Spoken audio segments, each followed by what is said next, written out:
I want to explain gut permeability, otherwise known as leaky gut, and why this can be an issue when you are worried about combating inflammation and you have a disorder like lipedema where you really need to pay attention to things that may heighten our systemic inflammation.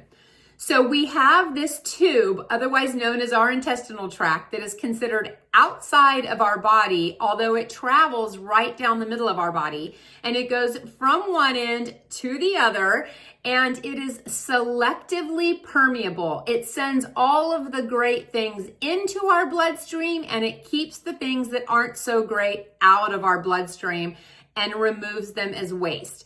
That is the body's way of safeguarding itself against inflammation. So when you look at this compression pantyhose, it's not unlike our gut barrier. It is very strong. It keeps things intact, but it allows other things in and out. For example, air in the case of this pantyhose.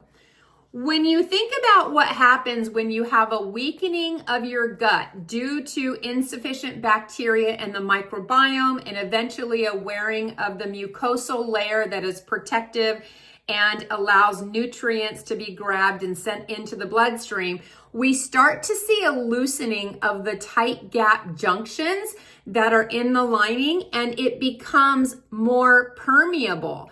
You can see the difference between that tight pantyhose and this one here that has more permeability, so more is able to be seen and go in and out.